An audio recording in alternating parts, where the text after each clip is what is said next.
Good evening to one and all present here. Today, we're all gathered here on this virtual platform for the 8th session of the 16th two-day National Workshop on Research Methodology put forward by the Kerala Law Academy Law College Trivandrum in association with Center for Advanced Legal Studies and Research. I proudly welcome each one of you to this event. I now invite Ms. Karthika, student 2nd Sem LLM from Kerala Law Academy Law College, to officially welcome the guest of the session. Thank you, Kavya. All progress is born of inquiry. Doubt is often better than overconfidence, for it leads to inquiry, and inquiry leads to invention.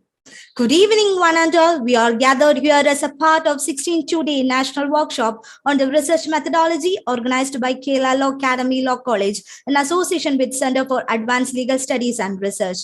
Kerala Law Academy Law College, established in 1966 by the legal luminary late N. Narayan Nair sir, is a seat of excellence in legal education, consultancy, research, and pioneering law reforms. The two-day National Workshop on Research Methodology is an effort to enrich the research scholar in law on the research methodology. The topic for today's session is preparation of research report. This session is chaired by Professor Dr. K.C. Sunny sir, Vice Chancellor, National University of Advanced Legal Studies, Kochi. Sir has 30 years of experience as a teacher of Kerala University and the Central University of Kerala. After passing the LLM examination with first rank in the university in 1986, he started his teaching career at Kerala Law Academy and Law College, the institution in which he did LLB and LLM. He had published the book Corrupt Practice in Election Law and more than 45 research papers. Now, it's my privilege to invite Professor Dr. K.C. Sunny sir to address the session. Sir, please.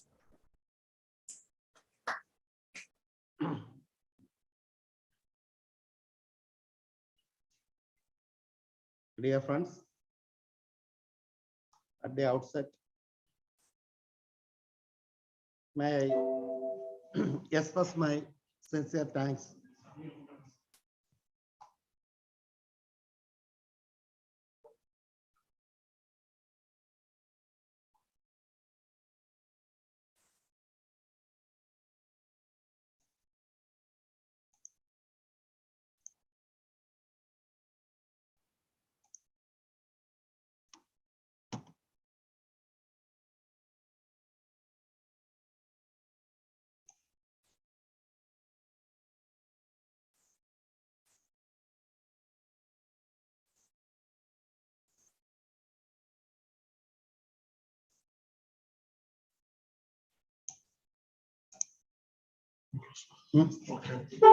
Is it audible? Yes, sir. Dear friends, I am extremely happy to be the part of this workshop on research methodology. The topic for my presentation is presentational report of the research work.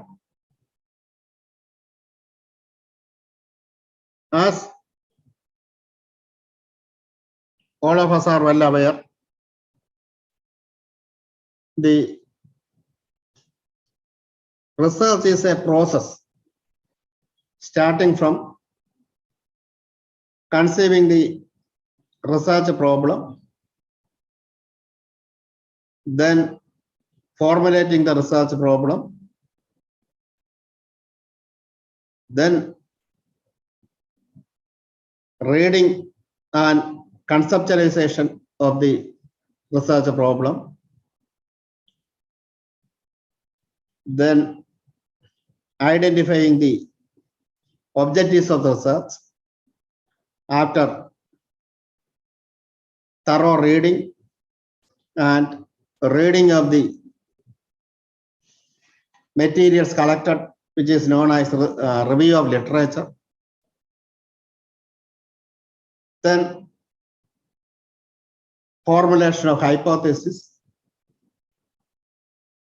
development of methodology,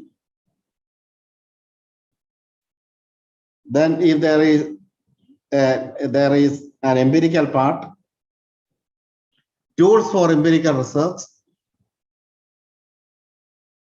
then collection of data, finally writing the draft and the draft may be revised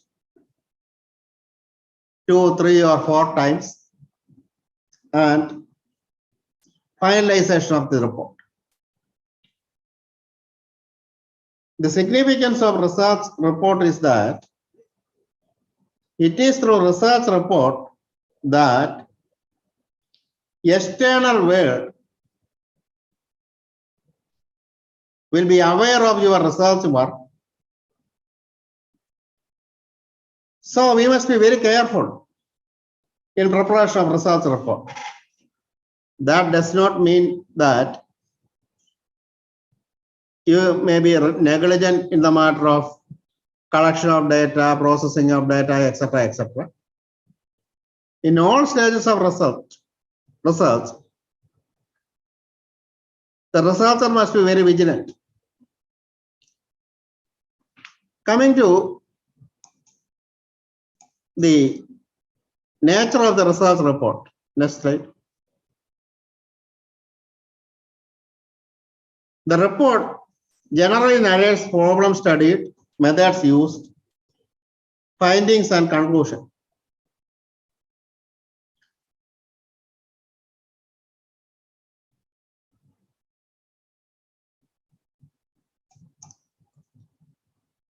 Then coming to functions of research purpose, the report is a means of presenting problem, basic reference material for future use, provides systematic knowledge, problems and issues analyzed, provides factual basis for formulating policies and strategies. That aspect is very, very important because our governance is based on policies, programs, and priorities. So policies may be treated as foundation of governance. So for the purpose of ensuring proper governance in tune with the basic principles of democracy, formulation of policies is essential. And for the purpose of policies of formulation of policies, the contribution of the researchers is very, very important. When we are discussing the steps to be involved in writing research report, as in the case of any human activity, 3 basic things are involved: cognition, creation, and communication. For any human activity, these 3 things are essential. Firstly, proper cognition, then creation, then communication. Then, before going to the other details of research report, especially what are the measures to be followed, adopted for effective presentation of research report, one thing must be in your mind, that is regarding the foundation of knowledge. The earlier days, foundation of knowledge was theological. That is related to study of nature of God and religious belief. In a later stage, it was metaphysical. That is examination of fundamental nature of reality, including relationship between mind and matter, between substance and attribute, and between potentiality and actuality, all these things. There may be so many doctrines, principles, and theories. And emphasis was to critically evaluate theories, identify the relationship between various doctrines, etc., etc. But now foundation of research is empirical. That is based on or concerned with variable by observation or experience rather than theory or pure logic. So experience and observation is very, very important in modern research or in modern, according to modern theory of knowledge. That is why now in social science research, empirical methods are playing very crucial role. In legal research also, generally, one part may be empirical. But peculiarity of legal research is that we cannot do pure empirical research because there are so many provisions of law, and these provisions of law are enacted based on certain fundamental concepts and based on certain theories, based on certain moral philosophy, etc., etc. So in legal research, generally there may be a theoretical part and an empirical part. Then coming to effective presentation, the first thing is topic-wise arrangements, that is chapter title, subtitle, that may be on rational basis and having logical sequence, clear, concise, direct, thoughts are complete, attention given to details such as grammar, spelling, flow of thoughts, etc., etc. Then coming to language, in legal writing, certain things are very important. Generally, we must use lucid language. Then, accuracy must be ensured. That is, we must be up to the point. Secondly, clarity must be ensured. That means your arguments may not be ambiguous. Third one is very, very important. That is a major defect of Indian dissertations or Indian thesis. Coherence. What is coherence? First sentence must be related to second sentence. First paragraph must be related to second paragraph. First chapter must be related to second chapter. For ensuring coherence, we can use certain terms like however. After making a statement, you can say however. Or we can use but in next sentence. Or you can use a different point of view is reflected, depending on the context. Or you can use a divergent point of view is reflected.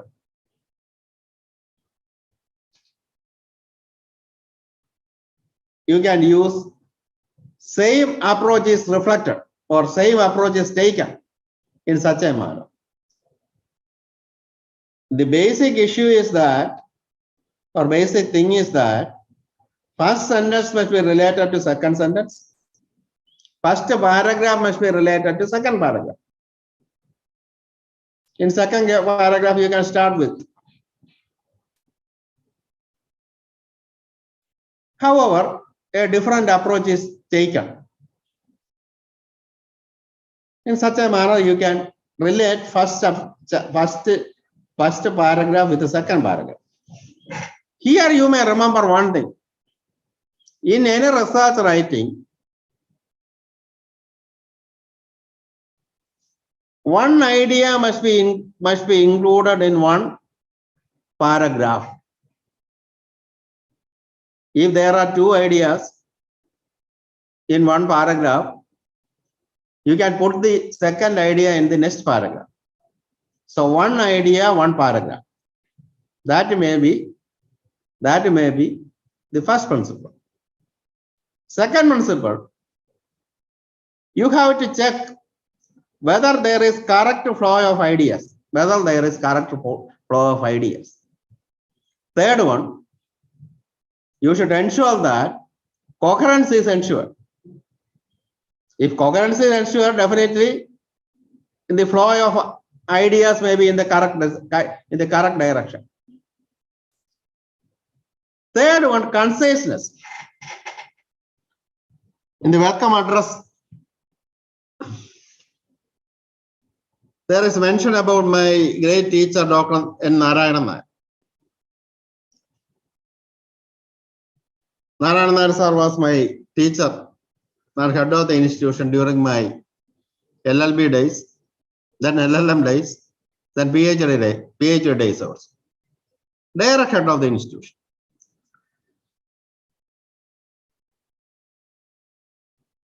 When I started my PhD dissertation writing, one day I had the opportunity to interact with Narayanan Nair sir regarding research writing. The supervising teacher of the research work of Narayanan Nair sir was the great professor of law ever seen in India, Dr. A.T. Marcos. If you look to any standard textbooks in administrative law, the bibliography you can see the reference of Judicial Review of Administrative Discussion by Dr. A.T. Marcos. Anyway, after showing one sentence, Narayanan Nair stated that actually I had written 5 pages. Marcos has summarized it to one sentence. One sentence. In my dissertation also I tried it. That is the first sentence of my PhD dissertation. Actually, I had written 5 pages or 6 pages. Then by editing, it was summarized to one sentence. But in one sentence, I think there are 7 footnotes, and the body is only 25% of that page, remaining footnotes. Anyway, the point is that conciseness should be ensured. Conciseness should be ensured. The idea is that you should convey maximum idea using minimum words. But the tendency of Indian speakers and Indian writers is to convey minimum idea using maximum words. Anyway, that must be avoided. Then readability should be ensured. In dissertation, there are 2 parts, body and footnote. The reader should be enabled to read the body of the dissertation like a novel. But the reader is interested in further reference and to know more about the things mentioned in the body, he can refer to footnote. So by using this body footnote combination, or by proper blending of body and footnote, readability should be ensured. Then what are the purpose of footnotes? First thing is acknowledgement.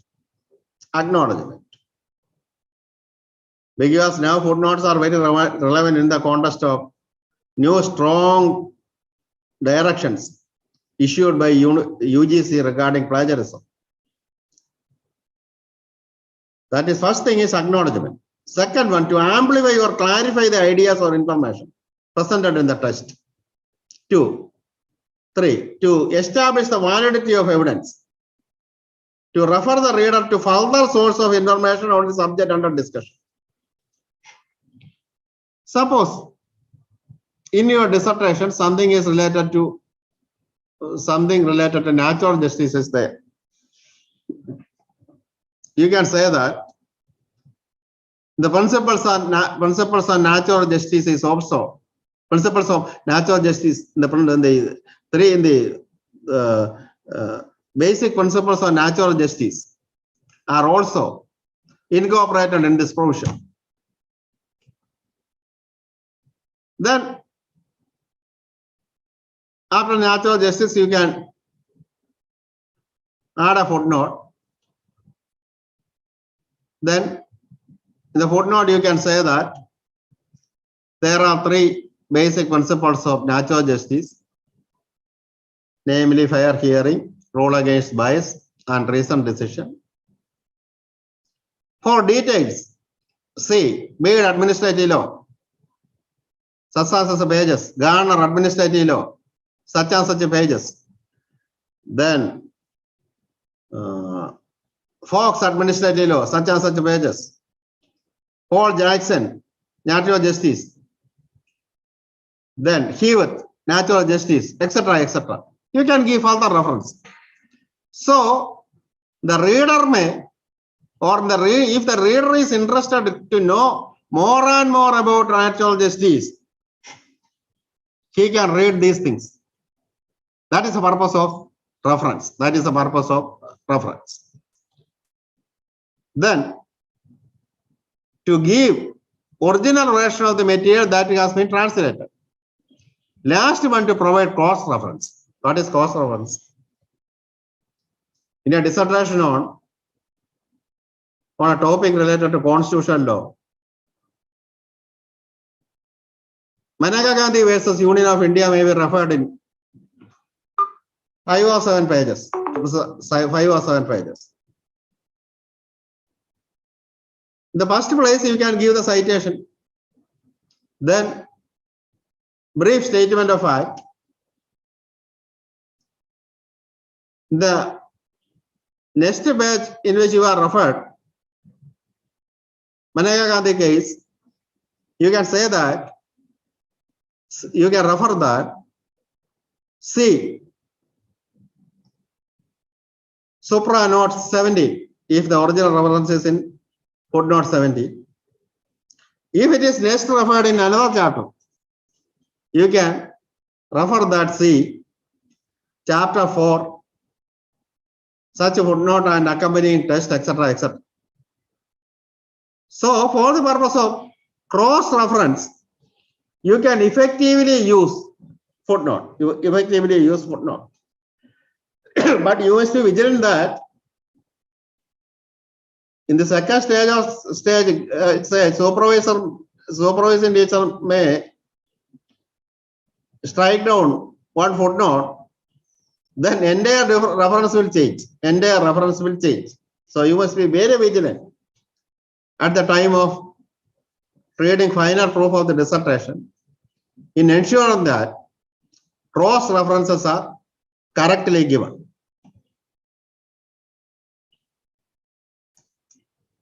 When we are speaking about legal writing, there is a rule or principle that is IRS principle. IRS stands for issue, rule, argument, conclusion. Any legal writing or any portion of legal writing may be related to an issue. Then there may be a rule related to that issue. There may be a rule related to that issue. There may be some instances where there may not be any rule. Then you can mention that thing. Then argument. On the basis of issue and rule applicable to that issue, you can advance certain arguments. On the basis of argument, you can arrive at a conclusion.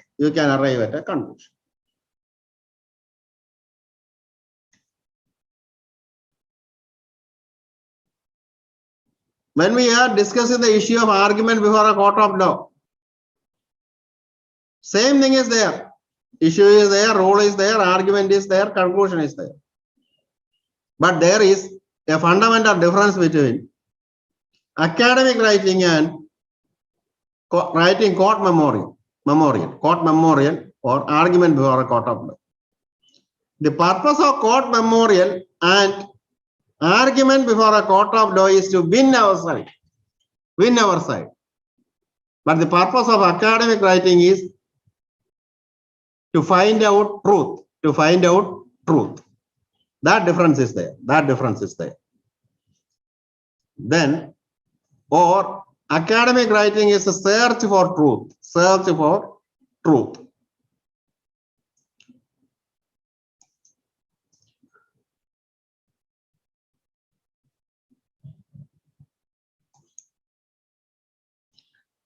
And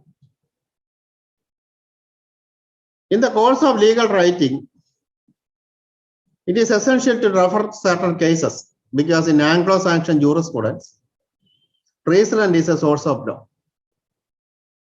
When you are analyzing cases, analysis of cases, that may be a major component of your dissertation. You must mention essential aspects of fact, then arguments advanced, decision of the judge with citations from the judgment, then critical analysis of the decision. I will come to that point there. Then judgment. In the course of your basic writing, before referring to a judgment, you must read the judgment. Not the head note. You must read the judgment. And identify that these are the facts of the case. These are the issues. These are the arguments for the petitioner, arguments for the respondent. Then this is a decision. And this is a reason for the decision. Reason for the decision. These things should be correctly identified. Fact, issues, arguments, decision, and reason for the decision. Then, coming to judicial reasoning, because while analyzing a case, we are examining or critically evaluating the judicial reasoning. There are certain steps involved in judicial reasoning. That must be in your mind. Firstly, appreciation of facts. Whether correct appreciation of facts is done by the judge, you may critically evaluate. Application of statutory law, whether there was correct application of statutory law. I think you may have heard about per inquiry judgments.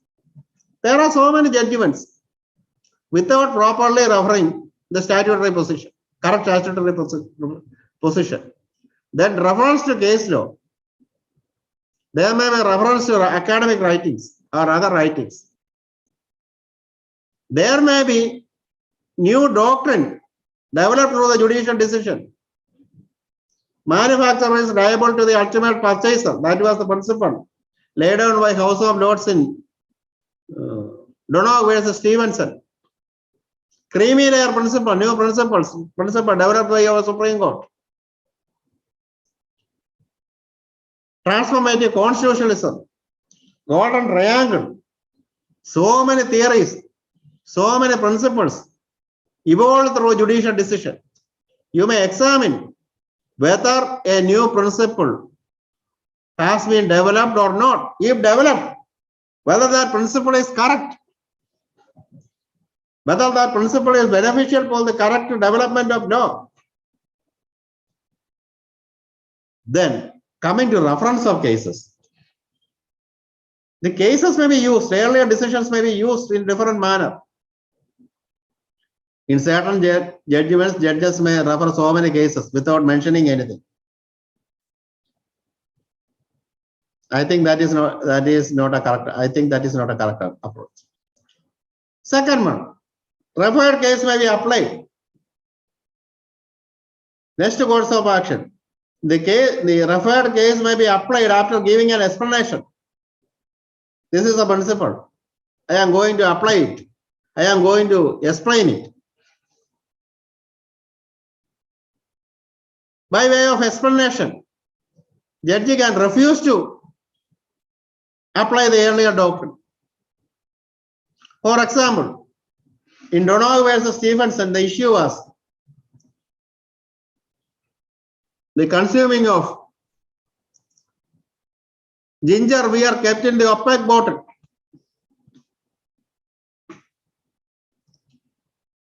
Suppose in the next case, the issue was that the consuming of beer kept in the transparent bottle. The judge can distinguish it, stating that earlier one was related to the ginger beer kept in the opaque bottle. So there is no scope for viewing the content inside. This is transparent bottle. Unfortunately, second case was not related to beer. It was related to an undergarment. That is Grand versus Australian quilting mill. And court extended it to undergarment also. Actually, in that case, there was a fundamental difference. Ginger beer was an edible thing. As all of us are well aware, undergarment is not an edible thing. But without making such a distinction, the second case, the court applied that principle. So while analyzing judicial decision, you can examine these things, whether there was any scope for distinguishing these things, etc., etc. Then that is distinguishing. Then judge can say that it is obiter. It is obiter. If it is an appellate court, they can overrule it. Or same court having with the say larger bench, the same court, larger bench, they can overrule it. So the research writer should read the case taking into account of all these factors. That is expected from a researcher. What is expected from researcher is scholarly writing. There are certain fundamental differences between ordinary writing and scholarly writing. What is expected from the researcher is not descriptive writing but prescriptive writing. If you are practicing lawyers, there may be digest. Or you may follow the textbooks. In textbooks and digest, descriptive writing is done. But what is expected from a researcher is prescriptive writing rather than descriptive writing. Then, in prescriptive writing, there may be analysis of legal principle or concept. By analyzing a legal principle or concept, whether there may be creamy layer principle, whether there may be strict liability, whether there may be absolute liability, whether it may be this golden triangle theory. First, you have to examine the emergence of the principle. Then you must identify the jurisprudential basis. That you should find out the development of the principle through case law. Lastly, relevance of the principle in the present day context. Certain principles may not have any relevance in the present day context. In family law, there is the principle of restitution of conjugal right.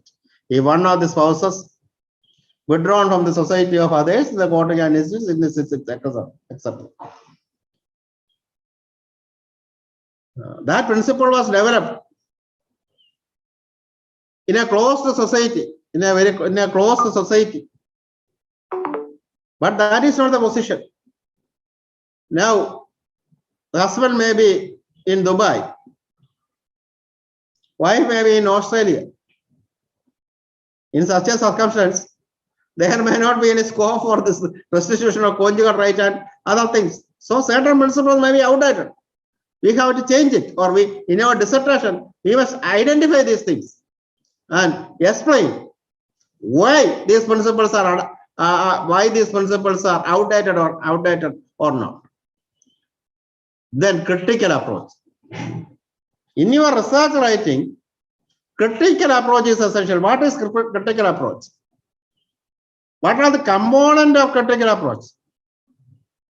First one, exposition of present legal position.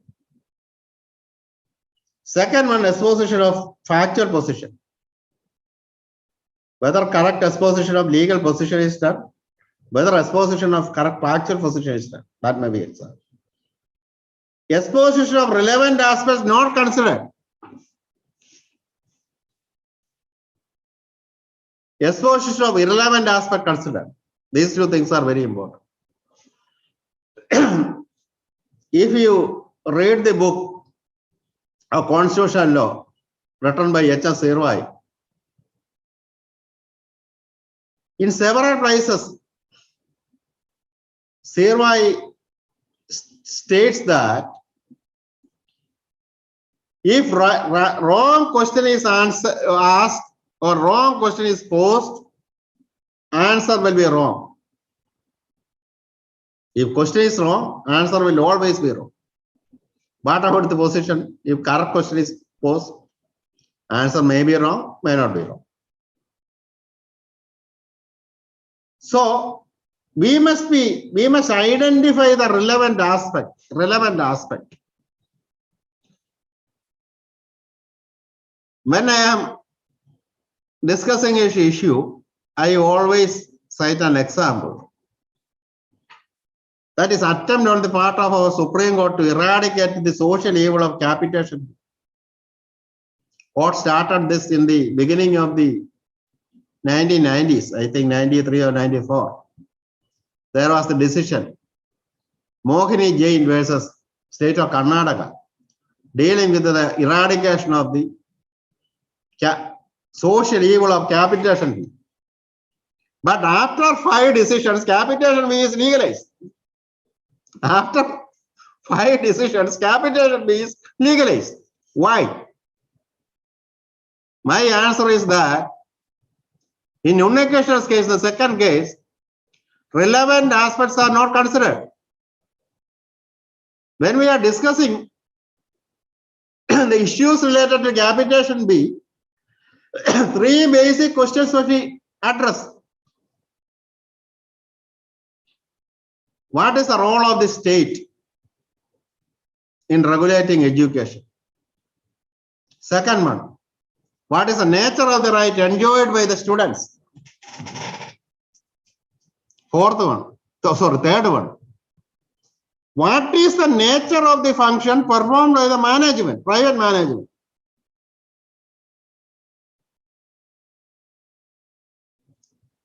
If you carefully read Unnekeshwar's case, you can say that one counsel stated that, citing a decision of the House of Lords, that running of education institution is a charity. Court stated that, no, that is not at all relevant. And delivered the judgment, formulating an all India scheme, etc., etc. Anyway, after 5 decisions, capitation fee is legalized. Attempt has to eradicate the evil, but after 5 decisions, capitation fee is legalized. Why? Failure to consider relevant aspect. Next one, rationality. Decision must be rational. Here also I would like to cite a case. That case is from Kerala. I am not mentioning the name of the respondent or appellant. The issue that is an election case. The issue is that in a constituency reserved for scheduled caste, one person contested. Suppose A contested. A was originally a member of the scheduled caste community. Subsequently, he converted to Christianity. Again, he reconverted to Hinduism. So A was originally a member of the scheduled caste. Then he converted to Christianity. Then again reconverted to Hinduism. Whether such a person is eligible to contest the election. In that case, court referred certain earlier decision, and finally, court referred a decision of the Privy Council. But that decision was not related to election case. The Privy Council decision was related to a property dispute. Whether in what are the circumstances under which reconversion may be treated as a valid one. The Privy Council stated that if the original community accepted him, reconversion is valid. Then, after applying this case, the court stated that the candidate won the election. Candidate won the election. So, he had been accepted by the original community. Interestingly, though the constituency was reserved for scheduled caste, in that constituency, Christians constituted 30%. Nayars constituted another 30%. Then other backward constituted other 20%. The percentage of scheduled caste is only 20%. But our court stated that candidate had won the election, so the original community accepted it. So totally irrational decision. Totally irrational decision. So while critically evaluating a decision, you should or you ought to examine the rationality of the decision. Then examination of social relevance, I mentioned that aspect. Interdisciplinary approach, that is very, very essential. There is only basically one thing, that is knowledge. Only for our convenience, we are compartmentalizing it. All legal issues is basically a social issue. Those things should be in your mind. Then, writers view with a clear perspective. You should present the thing with a perspective. How or what are the strategy to be adopted, or what are the method to be followed for developing the skills for presenting things with a perspective. My only advice is to read the editorial of newspaper.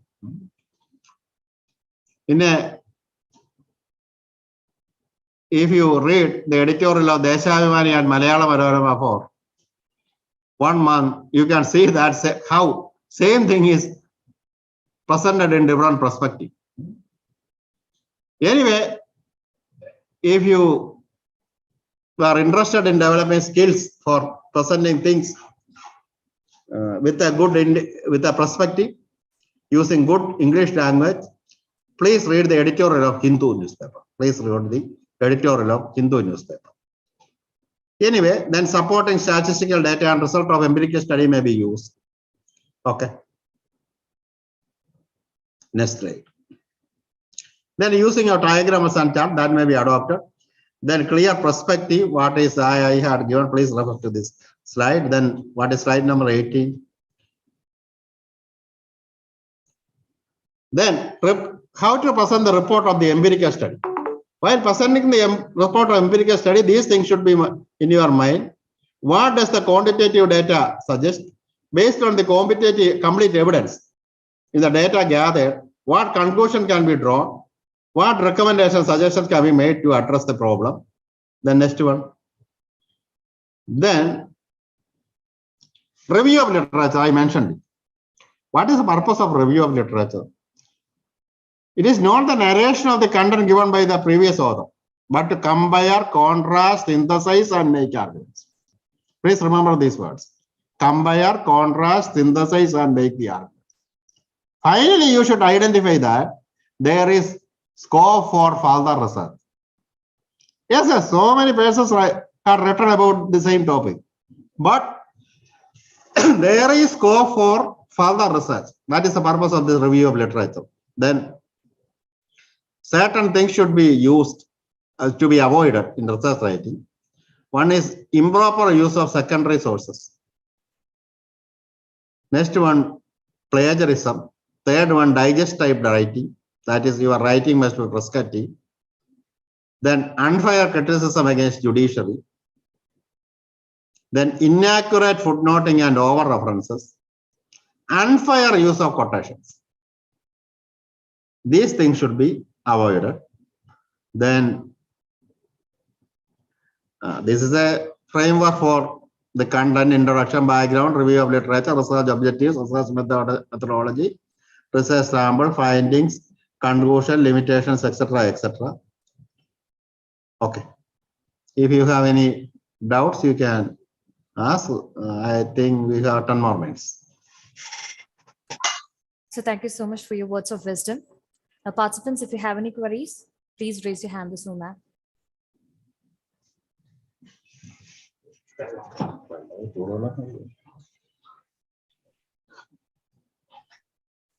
Yes. Jasmine, please unmute and ask.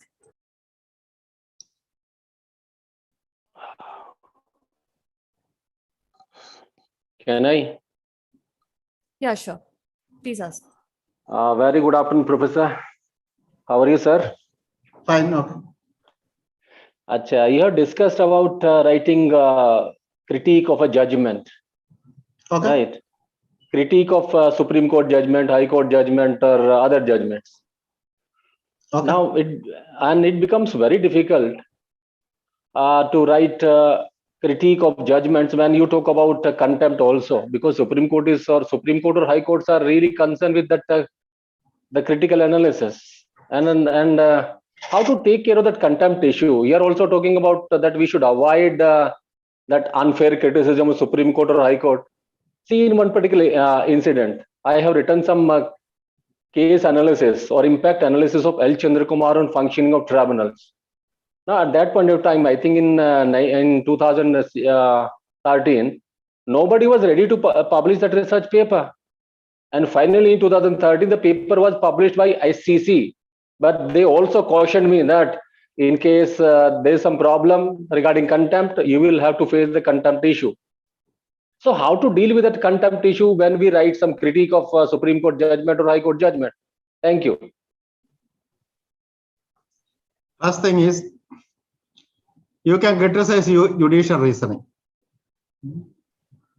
because contempt of court is very clear. You can say that this reasoning is not correct, but your statement, the word selected for expressing your dissent or disagreement or different point of view, that is very important. If you say that this is a nonsense, this is a blunder statement, etc., etc., court can take certain action. Second one, if you say that the judge is biased, then also court can take contempt of action. If you say that the reasoning is not correct, then I think no court can take contempt action. And if I say that judge was not aware of this development, he did not take into consideration the latest development, therefore the judgment is arbitrary. I'm referring to this judgment that beats versus state of Jharkhand. That term arbitrary is very dangerous. Arbitrary is very dangerous. See, I'm referring to that bit, that Birla Institute of Technology, Ranchi versus state of Jharkhand. I think my point is very clear, because I am not interested in discussing this issue. Right. My position is clear. Okay. Right, sir. Thank you, sir. Thank you. Okay. Any other questions?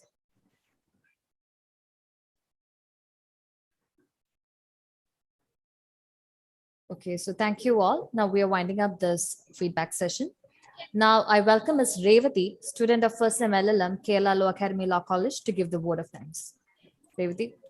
Okay, thank you, Kavya. Good evening, everyone. It has been such an honor to be a part of this sublime event and to get the opportunity to thank all the dignitaries on behalf of Kerala Law Academy Law College. On behalf of the organization, I would like to extend my heartfelt gratitude to our esteemed guest, Professor Dr. K.C. Sunny, Vice Chancellor, Nuance Kochi, for accepting our invitation and for being here with us. I ought to say what a cognizance boosting verbiage it was. I firmly believe that this speech for us to apprehend and insight into the arenas of research methodology. Thank you, sir, for your inspiring and knowledgeable speech, which were authentically special. I would like to explicit my gratitude to our Honorable late Narayanan Nair, sir, founder of Kerala Law Academy Law College. I would relish to thank Advocate Nagaraj Narayanan, sir, Director of Kerala Law Academy Law College, for standing as pillar and vigor of this institution. I express my sincere gratitude to our principal, Professor Harindran, sir, for his constant support. And even cannot become a success without the proper stewardship of faculty members. I would like to thank our faculty conveners, Professor Anil Kumar K, sir, Professor G. Anil Kumar, sir, Professor Ajita Nairma, Assistant Professor Dakshina Saraswati ma, and all other below faculty members of this workshop for the immensely colossal support and encouragement. And none of this could have been possible without some super spirited peoples behind the curtains. So I would like to thank the entire technical team for their huge support. And at last but not least, I would like to thank our student conveners and all participants for their great support in making our event worthy and remarkable. Once again, thank you all. Thank you, Revati. With this, we conclude our 8th session. Now, we have come to the end of the 16th two-day National Workshop on Research Methodology. For the last 2 days, we all were privileged to have very knowledgeable, dedicated, and eminent academicians with us. And it is of no doubt that they have enlightened with the latest methodologies and tools that will enable us to enter into valuable research and publish groundbreaking works in future. These informative sessions handled by respected speakers will help us greatly in succeeding in our future endeavors. So on behalf of Kerala Law Academy, the organizing committee, the student conveners, and also my personal behalf, I would like to extend my deep sense of appreciation and gratitude to our speakers, Dr. N.K. Jagma sir, Srimati Bindu TV ma'am, Dr. Sandeepa Bhatt sir, Dr. Bismi Gopalakrishnan ma'am, Professor Shija S.R. ma'am, Dr. R. Harita Devi ma'am, and Dr. K.C. Sunny sir for the informative sessions and also for accepting our invitation and joining us amidst their busy schedules. Thank you, speakers. Now, I would like to thank our director, Advocate Nagaraj Narayan sir, for giving us an opportunity for organizing this workshop. On behalf of Kerala Law Academy, the organizing committee, student conveners, and also on my personal behalf, I extend a sincere gratitude to you, sir. Further, I would like to thank our principal, Professor Harindran sir, for always supporting and inspiring us. On behalf of Kerala Law Academy, the organizing committee, student conveners, and also on my personal behalf, I extend a sincere gratitude to you, sir. Now, I would like to thank the organizing committee comprising of our most respected faculties, Professor Anil Kumar K. sir, Professor G. Anil Kumar sir, Professor Ajita ma'am, Dr. Dakshina Saraswati ma'am, Prajita ma'am, Vidya ma'am, Arun sir, and Arya ma'am. On behalf of Kerala Law Academy, the organizing committee, the student conveners, and also on my personal behalf, I would like to thank you all for your valuable advice, support, and encouragement. Now, I would like to thank all our participants on behalf of Kerala Law Academy, the organizing committee, and also my personal behalf for actively participating throughout the sessions. Last but not least, I would like to thank the technical team without whose support and efforts this workshop would not have been successfully completed. On behalf of Kerala Law Academy, the organizing committee, and also my personal behalf, I thank you all for your support. Once again, I'd like to thank each and everyone who directly and indirectly became a part of this workshop. Thank you all. Now, I request everyone to stand up.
you all. Have a wonderful